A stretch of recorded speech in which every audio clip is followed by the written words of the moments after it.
rap album, if you were to name it? I think the best rap album of 2014. Well, Grammy nominations were weird because they, sometimes because the internet came out in 2013 technically, but it was a 2014 Grammy nominee. Came out in late 2013. I think that was maybe in a lot of ways the most different sort of special album of that year, that period. But I loved Oxymoron. I thought it was great. I thought a lot of people slept on Ab Soul's album too. I thought that was a really good album. There were a lot of good records, man. Like this is not a barren time in music. I feel that there's like constant. I love the Logic album. I thought that was really. Under really Pressure good. is such a dope album. Yeah, it's better than I thought. I keep telling people like he's got more to offer than they may realize, and like people. I mean, he had a huge fan base. Don't get me wrong, but I'm talking about the people who don't know. And I think that as time goes on, I think he's gonna be able to do a lot more. I think he spent a lot of that album, maybe even too much time on that album, sort of qualifying who he was. Like, I'm this guy and I'm from here, and It's more like the introduction of Logic to the wider world outside the rap. Yeah, exactly. And I think he was telling people like, this is who I am. Don't judge me for how I look or my voice sounds like, but this is who I am. And now I think people know who he is, and now I'm really excited. I've talked a bunch to him about his new album. He's really excited, and I think he can go a lot of cool places with it. And on the Grammys, do you think that My Crazy Life should have been part for a Grammy? Yes, absolutely. I think My Crazy Life is definitely, that was right up there also for my favorite album.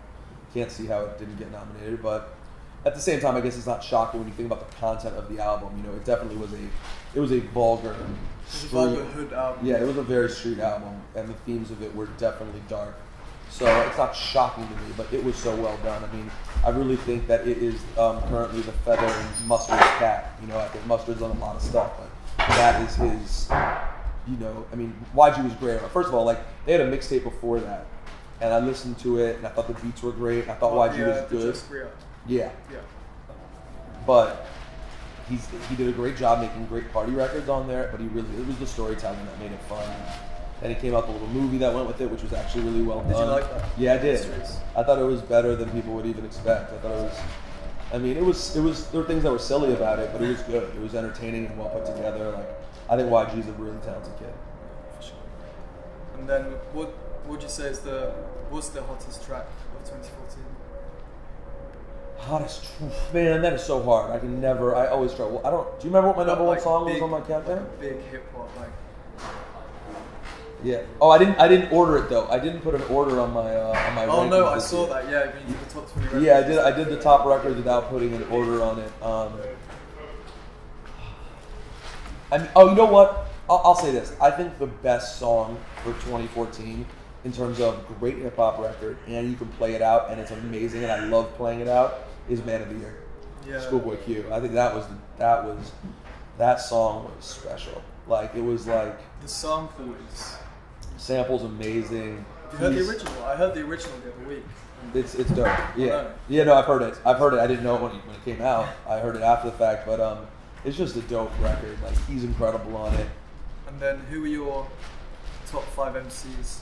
Right, let's say right now. I mean, I think it comes as no surprise. I think Kendrick's probably the one, and then I think Q is right there in the top 5. I think Childish Gambino has come just leaps and bounds. Like, that guy is now saying crazy stuff. Especially the freestyle that you had. That freestyle that he did for me, like, definitely, it definitely showed people, I think, who weren't quite aware of just how good he was.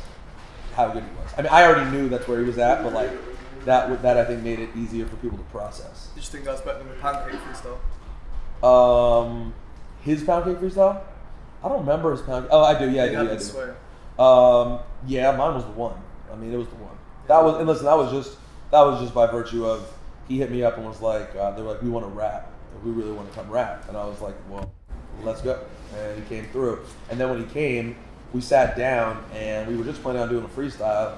And then I was like, let's just chat first because we're friends. And we started chatting. Then it became a really interesting interview too. So like, the interview is great and really in depth, and there's a lot of subtle stuff in that interview that's awesome. Yeah. And then he capped it off with and what I love about that freestyle, or it's not even a freestyle, that rhyme that he kicked. The second part is like, oh, okay. Yeah. Like, I gotta tell you though, recently, not as many people paid attention to it, Joey Badass dropped some crazy lines on my show too. Crazy. What's your favorite track from your album? Joey's? I love Peace of Mind. I think that's a great song. I love the Primo one. I think it's called like Paper Trails. Yeah, Paper Trails. Love that. And do you have a favorite release of 2015? What's 2015 so far? 2015 we have Drake just came out. Big Sean. Big Sean. Yo, I'm very impressed with Big Sean so far. All Your Fault is crazy. I mean, track is incredible. he's got a bunch on there that I'm just like, whoa. I know, on Blessings, I didn't expect him to go in so hard. Yeah, you know, I saw him the other day and he kept asking me like what I like. Like, what do you think of this? What do you think of that? And I forgot about how much he cares. But he's always been like that. Like he always, at least with me, he always like, he wants to know that I think that like his rhymes, like he wants to be respected as a lyricist. He cares. So people can say what they want because he has had really mainstream songs that are like, okay, like My Last, like all right, you get a little sick of My Last, I get it. But like when he rhymes, he can really rhyme, and he's so good in the pocket. Like, you know, like when there's a Big Sean feature is an incredible feature to get. He rips every feature, and he never tries to overdo his features. He just kind of sits back and like does his thing. Speaking of which, I love the records he's done with Meek, and I'm excited to see what Meek's gonna do this year too. So yeah. I love Monster. Monsters. Yeah. And then I'm excited for the Bronson record too. I mean, that'll be very, very soon. I heard it. You see the Acting Crazy video? I didn't see the video yet. Oh, it's amazing. It's crazy. I heard about it. When they did it, they told me about it. It sounded amazing. But I'm really excited for his album. There's some stuff on there. He has a record with Chance that's going to blow people's minds. It's going to be the biggest record. The song he has with Chance is going to be the biggest record either of them have ever done. So I'm excited about that. Yeah, for sure. And then obviously you're in London tonight, but what have you got planned for summer when you come back? I'm coming back to do the Boom Bap Festival, which will be really fun. Earl Sweatshirt, Your Old Droog, Homeboy Salmon, Rat King, and a bunch of dope UK artists are going to be on it too. So that'll be fun. That's like June 5th weekend, June 6th. So I'll be out here for that, and I may be out for some more stuff after that too. So it took me a long time to get here, but I feel like I'm already going to have a lot of stuff to do here. And I'm actually going to be doing something somewhat regularly on UK radio that's going to be coming soon. Nice. So yeah, so I'm definitely going to be upping my presence here. It's a place I've always loved and had a lot of respect for, even though I haven't been here. Like just culturally, I've been into it. So I'm excited to like get to play a little bit more of a part. And like, flight's easy, dude. It's the same as flying to LA, you know.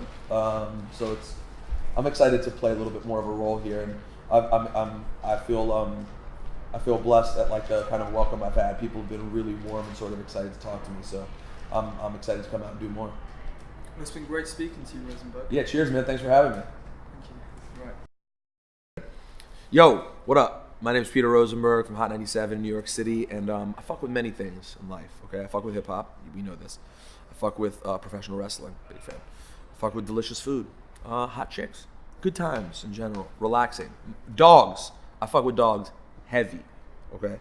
And I fuck with the stash box, you already know. My cousin, one of my best friend's styles, and we were called the Reps. You know what I mean? And reps up is just something we used to say. It was like a slogan, like throw your reps up when you make the R's with your fingers. But I mean, people just kind of gravitated towards reps up more than the reps. And that slogan.